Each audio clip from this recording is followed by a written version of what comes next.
I felt like a hero. I mean, that's why I went into medicine, because Yeah. I wanted to be a healer. I wanted to feel powerful, right? I want to make you better.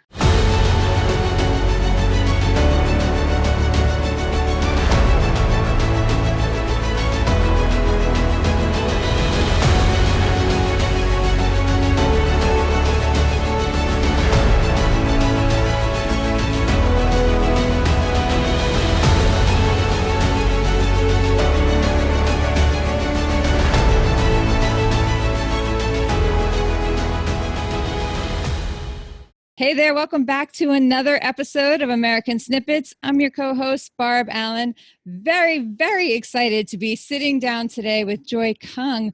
We got to meet Joy out in Texas when we were at an event from a fellow guest that we've interviewed on American Snippets before. So we especially love it when our American Snippets community introduces us to one another. It's a pure sign that we are on the right track and going, and we just meet more and more awesome people. Like Joy, she's been named the top doctor of the year in stem cell therapy for 2019. She is a not once, not twice, but 3 times certified board physician. Are you kidding me?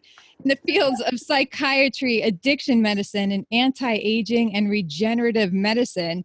Then, just because, that was not quite enough for her, she went on to establish Chara Biologics and developed her own formula, which is now the most comprehensive and potent stem cell product on the U.S. market. Born and raised in China, she is definitely a value-added addition to this country. We are so excited and proud and grateful to have her here. Joy, thank you so much for being here. I cannot wait to jump into your story. Thank you so much, Barbara. That was such a nice introduction. Well, it is all true. I can't make this stuff up, right? I can only teach somebody, to the best of the ability. And so you made it easy.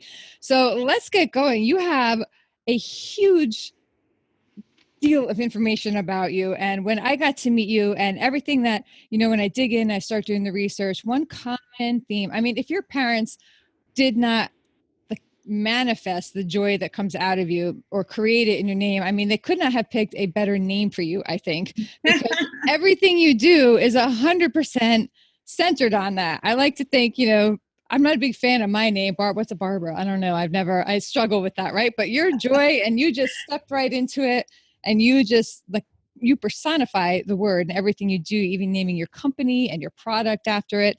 So talk a little bit. It wasn't always easy for you to maybe hang on to that joy, and you've managed to do so. Can we get into first the personal side of you, and then we'll go into the professional thing. Let's take people through your walk of life. What led you to become this person who comes to the United States and achieves all of these amazing things that so many people who are born here would never pursue and follow and push as hard as you have? Born in China. Let's talk about that. Well, the day I was born was actually my parents' wedding anniversary. So I insisted on being born that day. So my parents actually named me Double Joy. So I was, I was abundance in joy. And so I'm always a very happy person. But, when I was writing this book and actually reading through my journals, because I kept very detailed journal from age 13 to 36. So that was my best friend. And I was going through some very tough times, as you will read in the book. It had not been easy. So even though at the hardest times, every time in my journal, I will talk about how confused I was, how frustrating it was, or just, sometimes I was angry. But at the end of each entry, I always said, Joy, you're going to kick ass. You can do this. It's just funny that almost every entry at the end is a positive, is lift me up, let's go. So that's why the journal was so therapeutic for me, because every time when I write and when I go around this journey, in the end, it's always let's go. That's awesome. And we're definitely going to talk about your book. You have 2 books coming out. One is on stem cells, go figure. And the other is an autobiography, which is something that we can absolutely dig into here. The autobiography is going to cover some of your personal story from your time growing up in, where you were born with your family in China and what prompted you to come here to the United States. What was that decision like for you? How did you make it? How did you make that leap?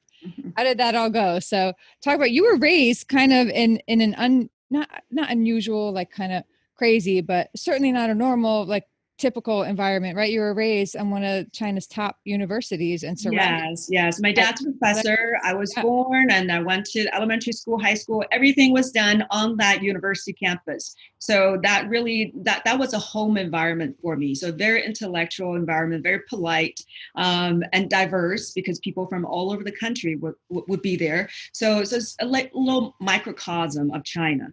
So I definitely, I talked a little bit about it, about my childhood, but the story really started with the first scene of the book is me at the American embassy trying to get my visa and getting rejected out flat. Why did they reject you? That because I didn't know anybody in this country. Only people I knew were my parents' students, because we're both teachers. We didn't have any other connections to America. And because any foreign person who want to come to the US have to have someone to fill out this affidavit of support, basically saying if you become destitute, the American government is not going to be responsible for you. This person's going to help you out. So the consulate, the consul did not believe that my mom's student would do that for me. She said, no, I don't think so.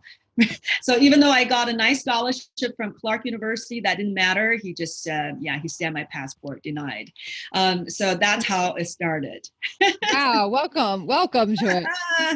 So, it's not going to stop me. I want to make this clear. Nothing is going to stop me if I want to do something.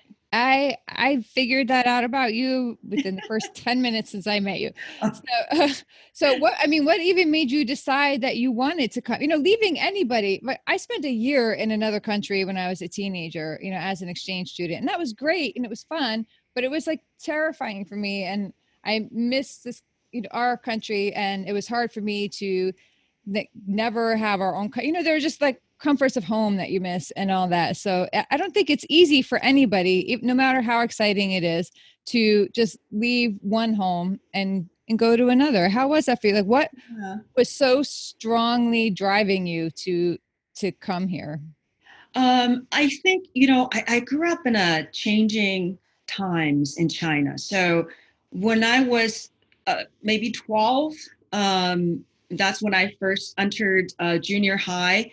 That's the first time when I even heard an American song. I mean, we were so sheltered, or so protected by the government, that we didn't know what outside world is like. So that was very interesting when I heard the first song, saw the first movie, at the TV series Man from Atlantis. I was just kind of enchanted. Wow.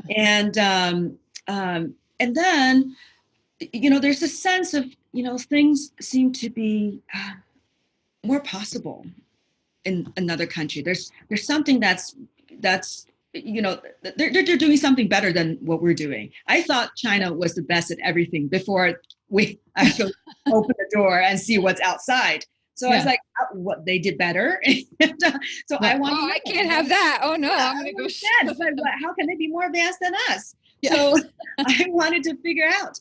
And also, some of the best talents in China have gone abroad. So my parents, some of the most brilliant students, were able to make it to mostly America. Some went to Canada, but mostly to America. And I was like, I want to do that too. These are the best and brightest of China. And, I want to see what's out there. So there was a lot of it's visceral. Is this gut feeling that I wanted to be there. And I never cared about that it might be difficult. I didn't care. I was like, I'm going to go there. I'm going to make it. I'm going to wash dishes. I'm going to sweep the floors. I don't care what it takes. I'm going to survive. I'm going to get my education, and I'm going somewhere. Wow, that's so great. How did your parents feel about that when you told them, hey, I want to leave and go far away? My parents are really amazing because they're very open parents, because, they're intellectuals. And they always said, Joy, whatever you decide, we're going to support. Actually, when I was first year in college, when we found out that I had to make a decision to leave China, because government had a new policy, either I could leave before the third year of college, or I had to finish my college and work for 5 years for the government. And then I will be able to leave. So I had to make a decision right there. And that was not part of my plan. My plan was finish college and then come to the US for graduate school, because it's much easier to get a scholarship, get some kind of, stipend for graduate school. But undergrad, that means I wouldn't know how I would be able to support it. The only way would be to get a scholarship. And that was very difficult. And still, there will be a gap, still will be, living expenses that I wouldn't be able to afford. So my parents, what they said is, Joy, if you do want to go abroad, you want to go to America, we will give you our entire life savings and borrow the same amount so that you will have about $1,000 of cash on you. Wow. That's the kind of dedication that my parents. Wow. Yeah. So. Oh my goodness. So basically, I said, and then when I told them I'm going to go, they said, well, we're completely behind you. Wow. That's amazing. Yeah. Amazing. So did you speak English when you arrived here? Yeah, I understood. This is the first time when I went to a class, I understood about 70% of what people were saying. I was pretty good in English before, when I got here. I always had a knack for somehow English. And so I was, I was doing good, but there are a lot of things I'll be at a loss, when people started talking about culturally relevant subjects. I would just be like a deer in the headlight. I had no idea what they're talking about. So there's a lot of learning, catching up to do, which was fun. Yeah. I mean, were they nice to you? How did you ultimately get in? How did you get that passport approved? Oh my God, that's a whole story.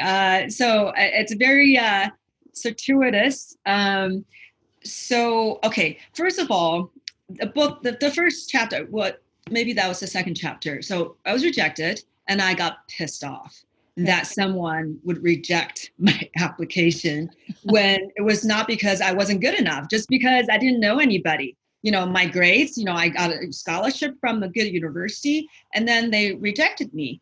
And it was really difficult to even get to that point. And because even before I started, my friends were like, why are you even trying? This is next to impossible. And I said, well, I feel like it. I just needed to try it. So when that was rejected, at first I was feeling down for 3 days because I was in shock. And then I got really pissed off. Then I thought, who are they to tell me I cannot go to that country? And my only obstacle was that I didn't know anybody. I said, fine, I'm going to know somebody. So that's, I just picked up the phone book. And, no, you didn't. You called Americans. Hotels in Beijing. Yeah. So the story went on from there. I gotta ask, and we'll definitely go into everything up. And I can't just be hanging like that. You just picked up the phone book and started calling random people in America. Yes. What would you say? So my phone rings. I say, hello. Hey, how are you? Are you in China? Where are you? Which country are you from? Do you want to learn Chinese? I can teach you Chinese. So I figured if it's American or another foreigner, I say, hey, you want to learn Chinese? If it's a Chinese, I say, hey, you want to learn English? I didn't care. I was pissed. I have never heard anything like that. That's great. So like how many people did you have to call? Oh, I called quite a bit. Yeah, the operator was very patient with me because, a lot of rooms are empty, right? And then I just call right back. Operator, give me room 106. Nobody, well, give me room 107. And they just did their job. They just kept, sending me to different rooms. I called a lot of rooms. I met a few creeps. I talked about that in the book too. And then I cannot wait to get this book. Okay. And then ultimately someone conversed with you and you leveraged that into them signing. I ended up getting a job. Getting a job as a tour guide. So that was, I ended up in Tibet actually. So that's. Okay. I love this because, and I've talked about this with other people, but this is one of the most fascinating ones because there's sometimes when you want to get from A to B, people get stuck thinking I'm only going to go from A to B, right? And if you have to detour, they consider that a failure or a reason to stop. So you're headed from here to here, but first you had to go over here. Oh yeah. And then what? I'm here for the ride. Yeah, that's great. And then what? So how did you get from Tibet to America? Oh, then I met somebody. Nice. Yeah. You always need angels in your life. Yes. You know, whichever form they come in. The angel I thought I met turned out not to be such an angel. So that's also part of the book. I mean, that happens too, but he served a purpose. He helped you get to America. Yes. Yeah. So, and it was a good lesson. It's a good lesson. I think a lot of people can learn from, as far as understanding people, and how to get away from situations that are detrimental to your very soul, basically. Yeah. That's just a huge one. And I feel like I could pull you over and like sit you down. We could have an entire conversation on that. I have a tough personal story myself, 5 years, and what turned out to be, I only like later realized actually an abusive relationship, like destroyed my life, and it took me forever to get out of it. So, so when I hear those stories, I kind of like sense like the undercurrent in there, and I love that you found the strength to do what you need to do and to move forward. So we'll fast forward through that, although I am going to read all about it in your book. And now you're in America, but you're essentially on your own. Yes. And so you're here in this country. Were people receptive to you? Were they, did you encounter any kind of the thing is, I think one thing about me is I'm very adaptable. I'm very positive. Yeah. So I think wherever I am, I'm going to do pretty well. But there has been a difficult, instances like in San Francisco. Some old lady called me a chink, and I didn't understand what that meant. Actually, I was riding my bicycle. I think I was a little fast. I almost ran into her, but I avoided her, and I said, "I'm so sorry, so sorry." And then she said chink. And I didn't know what that meant. I was like, I don't know, but I remember. So I went back and asked, it's like, what? Someone called me chink. What does that mean? Oh, man. Well, I apologize on behalf of her. Oh, that's okay. It's part of, you have to earn your membership of this country. So like in Los Angeles, I've been in Los Angeles since 1990, so that's 20 years. And I hear a lot of people complaining, oh my God, LA people are so superficial. It's so hard to make friends, and people are just, they're not genuine. I said that's not true. Yes, there are fake people, but there are a lot of great people. There are a lot of nice people. So I think your attitude really determines a lot on what you actually experience. Absolutely. So now your 3 degrees, in what order did you acquire those? Did you earn those? Yeah, three specialties. So I went to UCLA for medical school, and I got fascinated by psychiatry. I was always interested in the brain. I was thinking about doing PhD, and I was going to do neuroscience. So I thought I was going to do neurology, but neurology, as it was practiced, it's a very depressing specialty because you can be really good at diagnosing, but the kind of therapy that's available makes it you're pretty much helpless. So as a doctor, there's not a sense that you're actually helping people's lives. And then I got into a psychiatry rotation. I was like, wow, not only is fascinating the human brain, what the kind of information it can generate and the kind of tricks that it can pull a person into, but also the medications worked. There was a tremendous tool, actually, as many side effects as some have, but I saw it really can help transform people's lives. So I got really excited about it, and so I went into psychiatry, and then I was interested in addiction, so I got another certification in addiction medicine, and then I realized, I've always been interested in a holistic approach to health. It just kind of part of my makeup, growing up in China and never even having a sense of boundary between Eastern and Western medicine. I knew they were different, but at home, we just practiced both, whichever worked. We have a huge medicine drawer and everything's all mixed together. My mom would diagnose us and go into the drawer and grab one that works. So she would, depending on the situation. Yeah. And then at UCLA, I also, took an elective about East-West medicine and really got a better idea of why, how differently Eastern medicine, work, which is looking at body as multiple systems all interacting. So basically like a web. It's looking at a system as a web, which is not the way Western medicine looks at the body. Western medicine looks at body as many linear systems that are coexisting next to each other. So to me, I knew, yes, each system, you want to understand each system, which is the value of Western medicine. You're really clear on how each system function, but then everything is interacting with each other. So Western medicine has not gone into that step yet, understanding the entire complex interaction, where something like Eastern medicine, or later on, what the Western medicine has adapted from Eastern medicine and from science, is what's called functional medicine.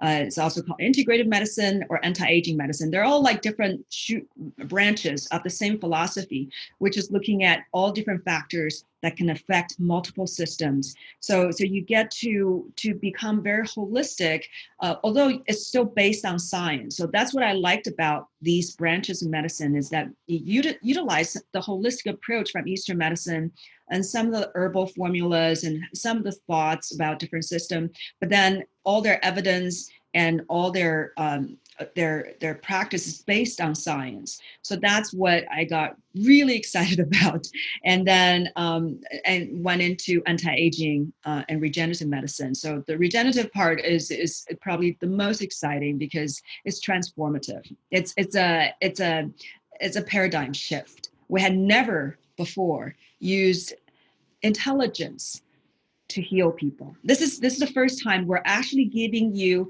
a sentient, a cell. A cell has ability to sense the environment and use its DNA and start to produce different proteins and different molecules to interact with the environment. We never had that before. We had molecules, we had herbs. Herbs are a combination of molecules, but it's not responding to you alive as a form of life. So when you can use cells and actually talk with a person's body because the cells are alive, it's a whole different way of healing. So that was that just really got me hooked. And then once I started treating people, I felt like a hero. I mean, that's why I went into medicine, because I wanted to be a healer. I wanted to feel powerful, right? I want to make you better. And then the way medicine has been practiced, anyone who treats chronic illnesses. So emergency physicians, great. We're surgeons, if they can cut, that's great. But for everybody that's treating chronic conditions, I think there's a pervasive sense of helplessness. And I think that's one reason there's such depression rate in doctors. There's also high suicide rate in doctors. It's not fulfilling. So I was tired of it. So when I actually found something and I realized it worked so well, and it wasn't even that difficult. It was so elegant because the cells did all the work. And I felt like $1 million bucks. It is difficult to grasp for someone whose mind isn't like geared or trained and all that. It's a highly specialized area.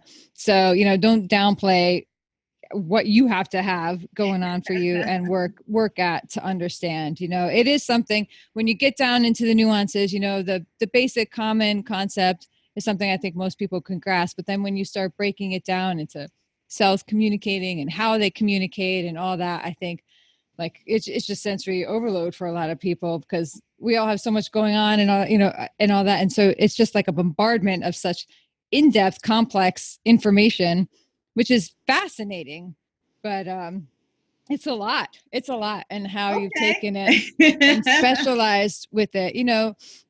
It's just great, and it is fascinating. I've known people. You're right. It's true because the more I learn, the more complex it becomes. So I know when I provide the treatment, it seems so simple, it seems so elegant, but there's so much that goes into it and so much that's behind it. And that's why I've gathered so much information and so much knowledge just by trying to understand things.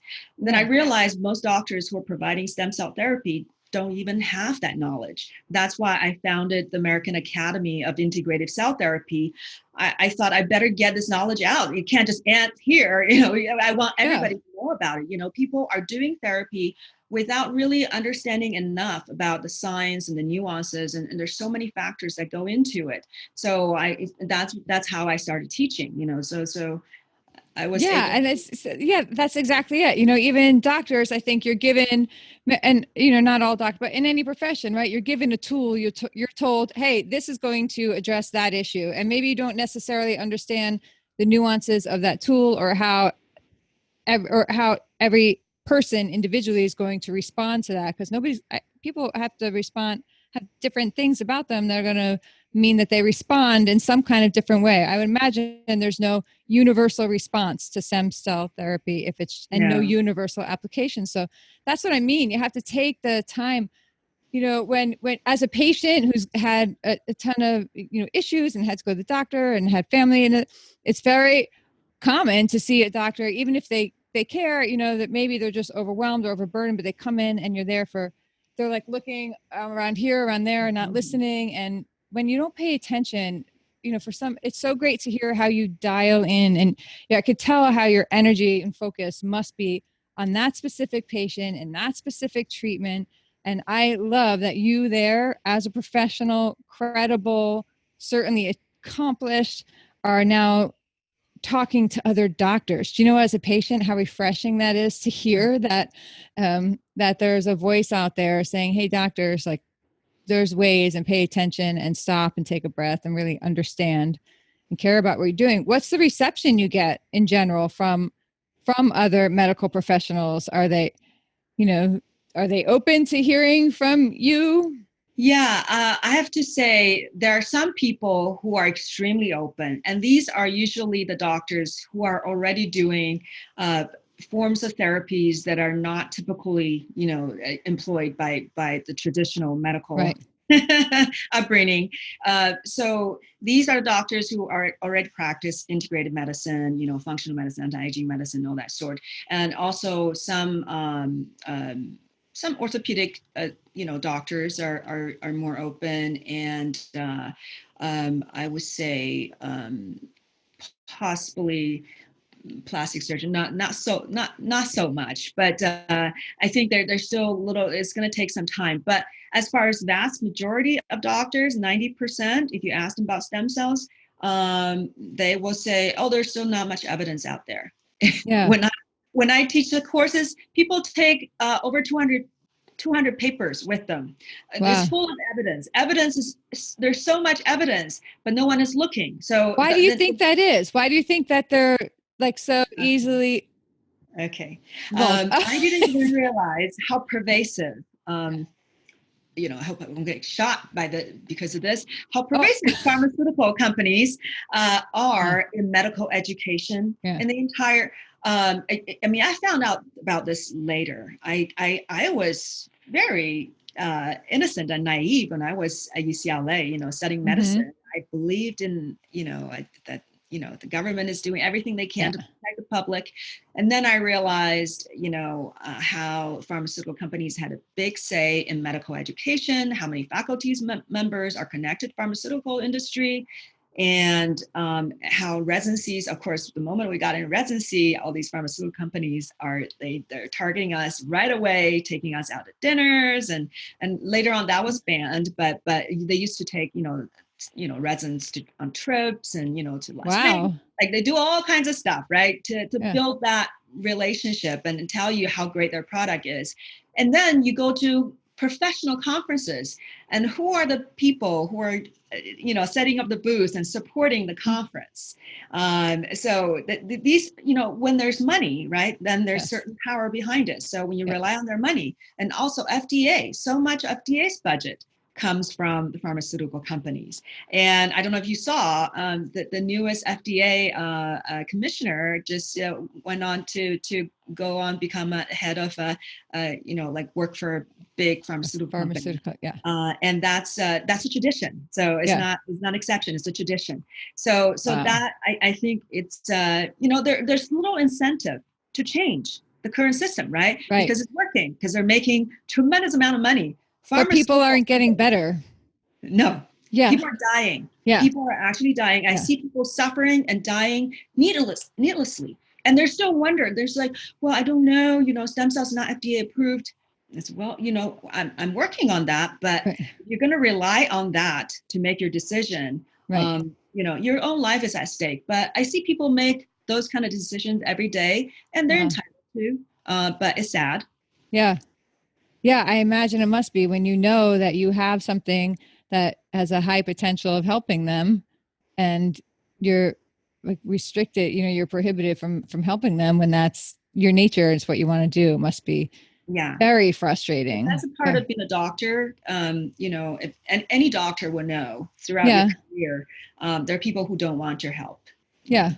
I mean, I'm not always 100% good about following my doctor's guidance or advice either, right? Because you just don't have time for that. But sometimes, I mean, like, physical therapy and all this, I'm like, no, I'm not going to go to physical therapy. I don't have time to go to physical therapy. I'm just going to make myself better, but when I think when it comes down to something so crucial like that, I have a good friend who lost her life last year as a result of 2 rounds of treatments for 2 types of cancer.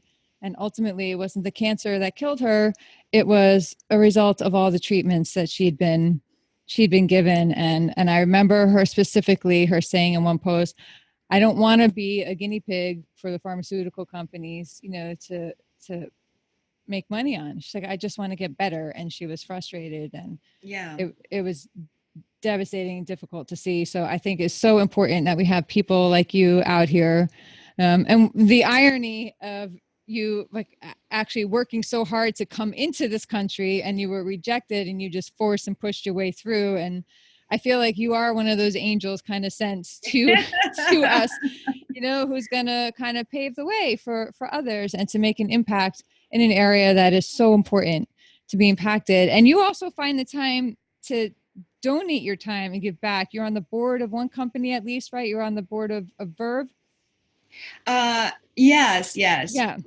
That's helping. Talk for a second about that company, because that's a new company that's just out to help, and it's one of the I hope it's a indication of more companies we'll see popping up along the line that have this treatment. Talk quickly about that and what they're doing and why you got involved, and then we'll go back to everything else. Yeah, I think the founders of Verve really have seen how so it's a lot of their mission is to get therapeutic CBD out there to people, because they've seen how much it had helped, especially the population of veterans. So they're very much oriented toward helping the veteran community.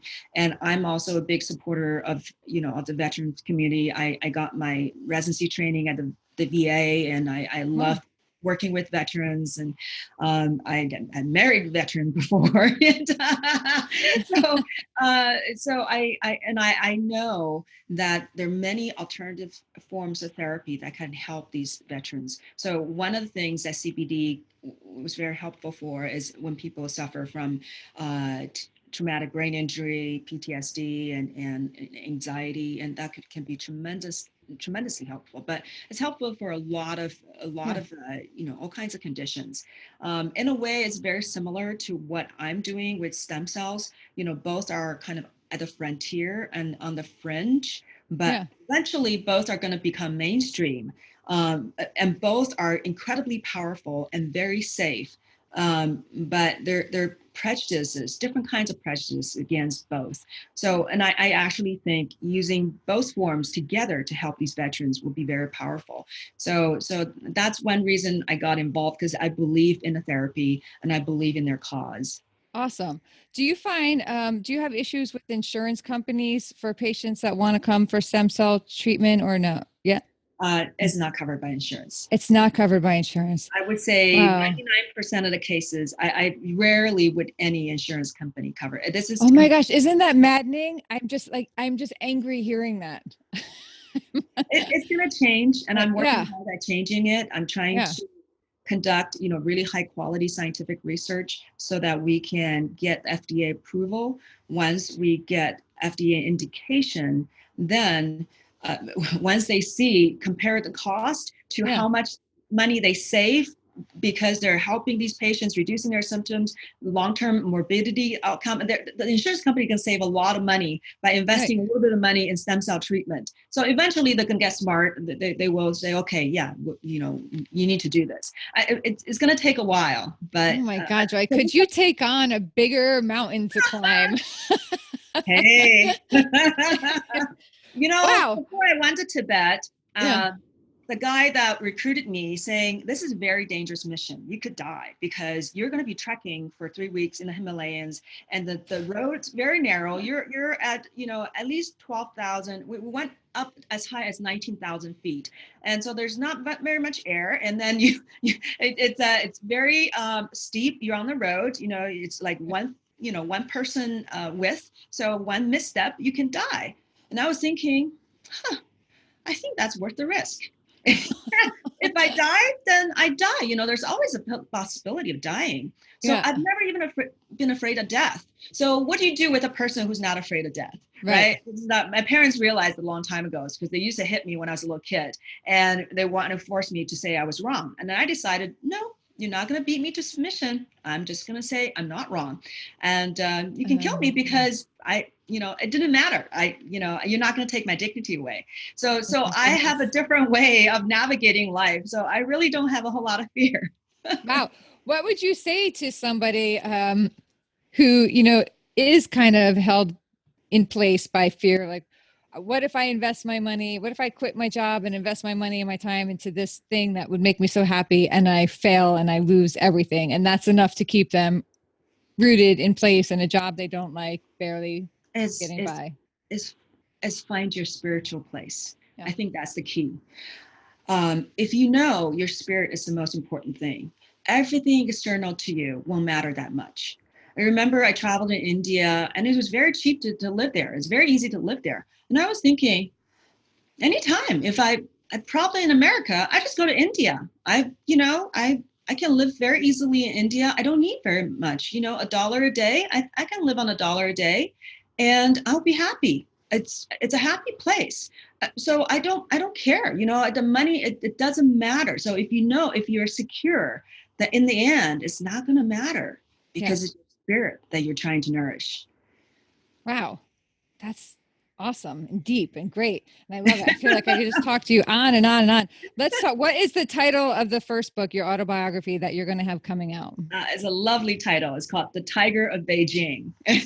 Awesome. When do you think that's going to be out? That's going to be out end of August. So end of August. Yeah. Where are people going to be able to get it? Sorry? Where will we be able to get it? I have to talk with my editor, probably on Amazon, I assume. I'm not sure. Perfect. Amazon's nice and easy. I mean, I Amazon 5 times a day. Everybody does. It's like part of it. Okay. So that's great. That's great. That's where you got to be, I think, to get it out there. And we will certainly, I'm going to ask you to promise to let me know when it's out, because absolutely, I'm going to definitely order. And if you're listening to this and you're interested in Joy's story and learning more about her, how could you not be fascinated to hear more about what's behind? We cannot cram this all into 45 minutes, right? But if you want to get the book and you don't even necessarily want to pay for it yourself, that's fine. I'm going to order a few extra copies. Anybody who goes ahead and leaves a review on this podcast episode and sends me a screenshot of that review, I will get back in touch with, and I'll put your name on a list to send you a copy of Joy's book for free. And I will do that out there, because I love doing that. We love supporting our American Snippets guests, and we love staying involved. And especially stories like this are just important and great to hear. And your next book, you have a nonfiction book coming out on stem cells. Yes. When is that coming out? I'm hoping within a few months, hopefully. I want it to be out soon. So that will be my second project. Okay, Joy. So here at American Snippets, one big driving force behind us and what we do is that it just started to really impact us and make us upset and angry to hear all the divisiveness and all the complaining in this country. And people, it seems like an effort has been made to convince people that the American dream does not exist, or it is not possible for people to build their own lives and do things anywhere near what you've done with your life. And so for us, and especially me as a military widow, my husband died in Iraq so that we could all pursue our lives and other people could too. So for me, I love love seeing people maximize the opportunities in this country. And I double love it when they give back in the way that you do and spread your energy and impact across. But I am super curious to know, when I ask you about the American dream, what does that mean to you? To me, it is about fulfilling my potential. So, I think it's an American dream is a universal human dream. Everyone who has the good fortune of existing on this planet should be able to fulfill their own potential. So whether or not you're in, you're woman in an Arab country, that's, I think everyone has the right to fulfill their potential. So America, gives that freedom so that you can pursue no matter who you are. And that's the part that's so precious, because in a lot of countries, even countries in China, sometimes it's more difficult. There's more barrier in pursuing who you think you can be. So things are made so easy in this country. No matter how much problems there are, no matter how much complaint there are, it is easy here. So, I mean, I think I just wish everybody could take up this opportunity to really just go for their dreams. So my dream is just to learn and grow and raise my, kind of raise consciousness. I've always wanted to be a level higher than what I was. And I want to reach what could be, because I know there are people who could see things more clearly. They have a greater understanding, and they have a greater peace and just this wisdom inside of them. And I always wanted to strive to get there. I want to know what they know. Excellent. Thank you. Do you go out and do you speak for companies, events, or is it strictly within the medical field? Yes, right now I go to a lot of medical conferences where I was invited as a speaker, but I would love to start speaking more to just people in general, kind of inspirational speaking, because I do realize when I speak that people do get inspired. And I have, I've gone through my own difficulties. It's not like, things are easy for me, but I've gone through things and I've overcome. And I just think that could help a lot of people. So I would love to speak more. I enjoy communicating with people. Excellent. So if somebody wants to reach out to you to find out about your book or get involved with your work you do, how can they get in touch with you? They can email me. They can just email me at joykongmd, M as Mary, D as in David, at gmail.com. Or they can go on Chara website. They can also send an email and you try to reach me that way. The Chara website is charabiologics.com. So CHARA, biologics, BIOLOGICS.com. Excellent. Thank you so much. Thank you for all of it and for being here and taking the time to share your story with us. You're very welcome. You're a wonderful host. I enjoyed it very much. Oh, thank you. Thank you.